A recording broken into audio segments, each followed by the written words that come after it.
कहा जाता है कि भक्त शिरोमणि मीराबाई द्वारका धाम के मंदिर में श्री द्वारकाधीश के विग्रह में विलीन हो गई थीं और सशरीर ही भगवत धाम को गई थीं। एक बार भगवान शंकर हमें सूक्ष्म जगत के विषय में बता रहे थे।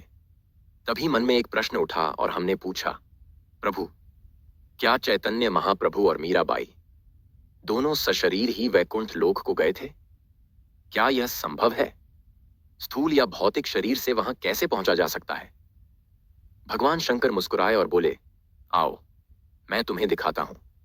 और अगले ही पल में अतीत के उस क्षण में जा पहुंचा था जब मीरा जी अपने अंतिम भजन के लिए द्वारका मंदिर में प्रवेश कर रही थीं।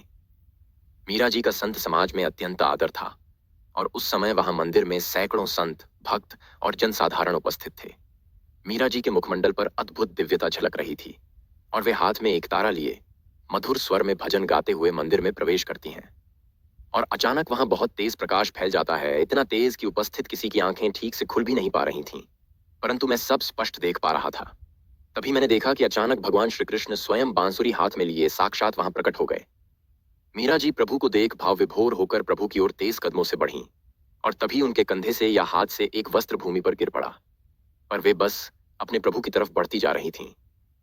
तभी भगवान से थोड़ा सा आगे पंचभूत देवता प्रकट हुए और उन्होंने मीरा जी के स्थूल शरीर को धुएं की भांति विलीन कर दिया। अब मीरा जी का केवल सूक्ष्म शरीर ही रह गया था। वे सुनहरी किनारी वाली श्वेत रेशमी साड़ी में अति दिव्य किसी देवी के समान दिख रही थीं।